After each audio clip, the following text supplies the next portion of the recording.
భక్తులకు ఏదైనా కష్టం వస్తే ఆ దేవుడైన రాముడికి చెప్పుకుంటారు. కానీ ఆ రాముడికి కష్టం వస్తే ఇదే జరిగింది నిజామాబాద్ జిల్లాలోని రాములూరికి. వందల ఎకరాల బడా రామ్ మఠం భూములు అన్యక్రాంతమయ్యాయి. దేవుడు సొమ్ము మింగేసిన భూభాగవతం ఎక్కడిది? ఈ కబ్జా కాండ ఎలాంటితో తెలియాలంటే ఈ బిగ్ స్టోరీ చూడాల్సిందే. రాములూరి మఠానికే శటగోపం. 1000 ఏళ్ల మఠం భూములు హాంఫర్ట్. 400 ఎకరాలున్న పెద్ద రామ్ మందిర్.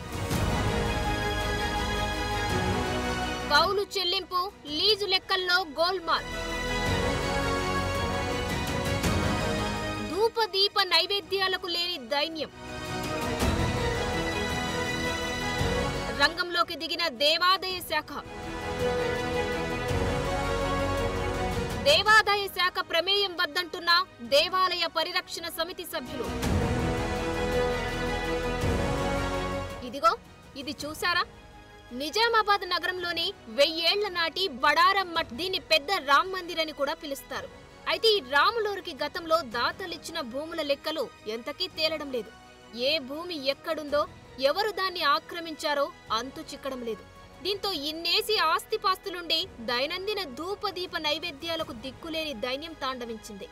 చందాలేసుకుని స్వామివారి కైంకర్యాలు నిర్వహించాల్సిన దుస్థితి ఏర్పడింది. ఏళ్ల క్రితం కౌలు తీసుకున్నవారు చెల్లింపులు నిలిపివేయగా కొందరు కౌలుదారులు చెల్లించిన మఠం అధికారులు ఆ సొమ్ము నొక్కేయడంతో అగమ్యగోచర పరిస్థితి ఏర్పడింది.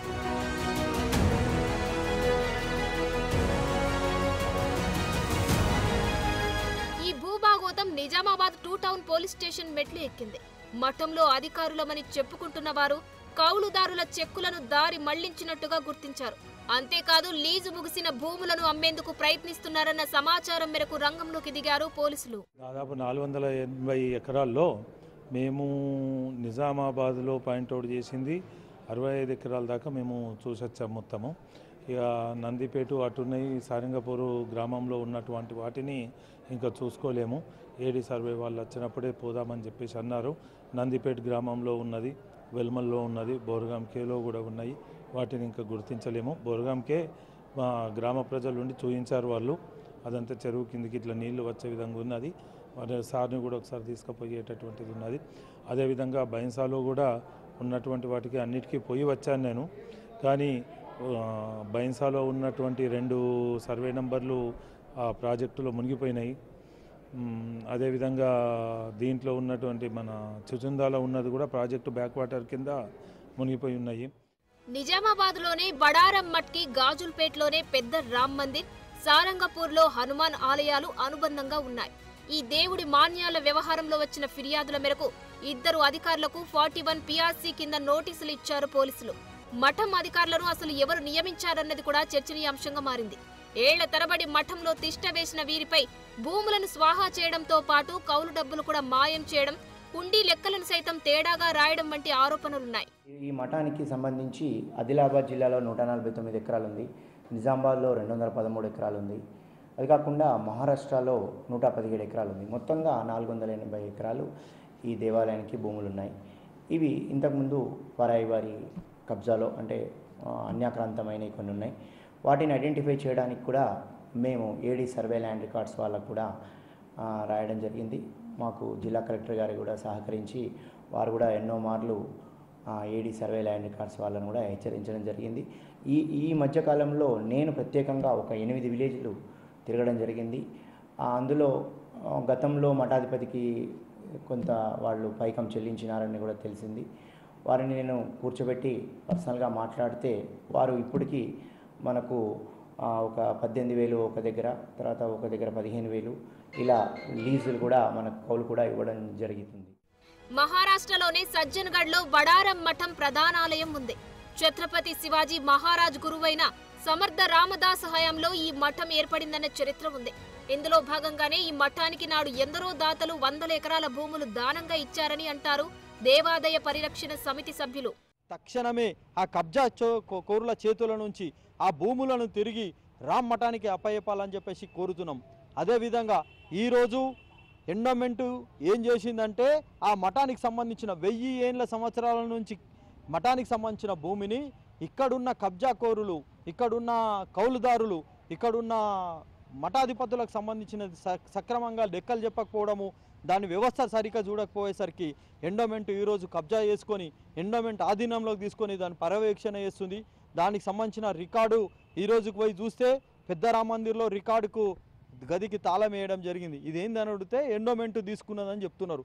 మా భూములు మా మఠము మాకే ఇవ్వాలా, ఈ రాష్ట్రంలో ఎండోమెంట్ పెత్తనం ఉండొద్దని చెప్పేసి దేవాలయ పరిరక్షణ సమితి ప్రధానంగా డిమాండ్ చేస్తుంది. బడారాం మఠం మొత్తం 480.6 ఎకరాలు ఉండగా ఒక్క నిజామాబాద్ జిల్లాలోని 213.10 ఎకరాలు, ఆదిలాబాద్ జిల్లాలో 149.32 ఎకరాలు, నాందేడ్ జిల్లాలో 117.4 ఎకరాల భూమి ఉంది. గతంలో ఈ భూ వ్యవహారాలను మఠాధిపతులు పర్యవేక్షించేవారు. ఇవన్నీ ప్రస్తుతం అన్యక్రాంతమయ్యాయి.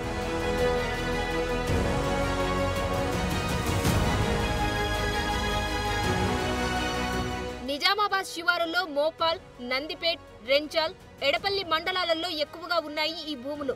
200కు పైగా ఎకరాలున్న ఈ భూముల్లో ప్రస్తుతం 38 ఎకరాలు మాత్రమే కౌలుదారుల దగ్గరున్నట్టు రికార్డులు దొరికాయి. మఠం పరిరక్షణ పేరిట కొందరిక్కడ కాపు కాసి భూములను మాయం చేసినట్టుగా సమాచారం. వీరిలో ఒకరు బీజేపీ కార్పొరేటర్ కాగా మరొకరు మాజీ కార్పొరేటర్ భర్తగా చెబుతున్నారు స్థానికులు. వీరితో పాటు మరికొందరు పీఠాధిపతే తమకు భూములు అప్పగించారని చెప్పి కబ్జా చేసినట్టు గుర్తించారు. కళ్యాణ్ స్వామి వారని చెప్పేసి వారు స్వర్గస్థులయ్యారు ఏప్రిల్ 1983లో. ఆ తర్వాత మేలో కళ్యాణ్ స్వామి అమ్మినట్టుగా కాయిదాలు సృష్టించారని చెప్పేసి తెలిసింది. వాటిది కొద్దిగా తెలిస్తే అదొక 25,000 ఎకరాలు మన నుంచి పట్టా మార్పు జరిగినటువంటి విషయాన్ని మాత్రం కనుగొన్నాము. మిగతా ఈ పట్టా మారలేదు, భూమి పేర్లు దాదాపుగా మారలేవు, కానీ కబ్జా వాళ్ళ చేతుల్లో ఉన్నాయి. మనకు పైకం చెల్లించడం లేదు. ఈ దాన్ని మాత్రము పూర్తిగా వాళ్ళు మార్చేశారు. నిగ్వా గ్రామం, కుబీర్ మండలం వారు మాత్రం మార్చేశారు. మరికొందరు పరిశ్రమల పేరిట లీజుకు తీసుకుని దేవుడి భూములను అక్రమంగా అమ్మేసుకుంటున్నట్టు సమాచారం. ఇటీవల రెవెన్యూ, దేవాదాయ శాఖలు సంయుక్త సర్వే చేయగా ఈ మొత్తం భూభండారం బయటపడింది. ఈ భూముల తాలూకు కౌలు చెల్లింపులు సైతం జరగడం లేదని తెలిసింది. దీంతో దేవాదాయ శాఖ రంగంలోకి దిగింది. ఆలయ మేనేజర్, అసిస్టెంట్ మేనేజర్ అని చెప్పుకుంటున్న వారు కౌలు డబ్బులు మఠం అకౌంట్లో జమ చేయకుండా నొక్కేసినట్టు గుర్తించారు.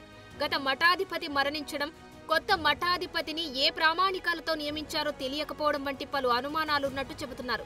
న్యాల్కల్ రోడ్డులోని రామాలయ భూముల్లో అక్రమ నిర్మాణాలపై ఫిర్యాదులు రావడాన్ని కూడా పరిగణలోకి తీసుకున్న అధికారులు దర్యాప్తు చేస్తున్నారు. హైకోర్టు ద్వారా మనకు 23లో మనకు అప్పగించడం జరిగింది దేవాదాయ శాఖకి. ఇందులో భాగంగా పెద్దరామట్టుకున్న 480 ఎకరాలు ఉన్నట్లుగా మనకు ఆధారాలు లభించాయి.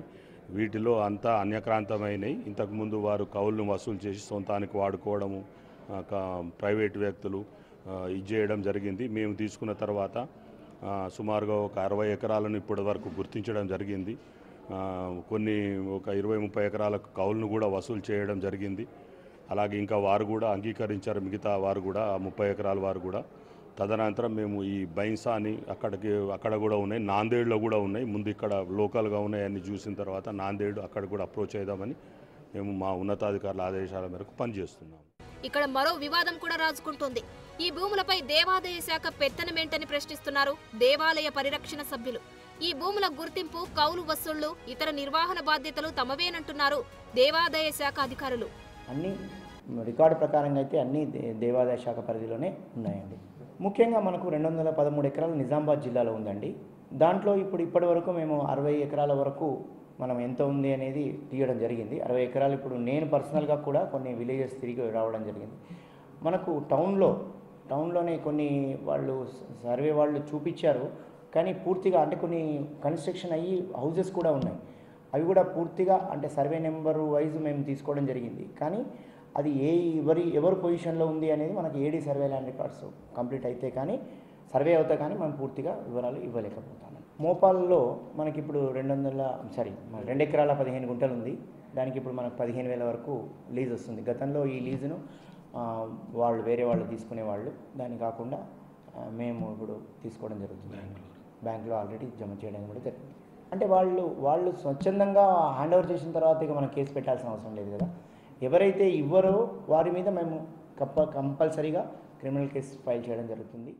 1000 ఏళ్ల చారిత్రక మఠానికి సంబంధించి ఈ భూముల పరిరక్షణ చేయాలని, మఠంలోకి చొరబడ్డ దొంగల పని పట్టాలని, సమర్థ రామదాసు స్థాపించిన బడారాం మఠానికి పూర్వ వైభవం తీసుకురావాలని డిమాండ్ చేస్తున్నారు రామభక్తులు.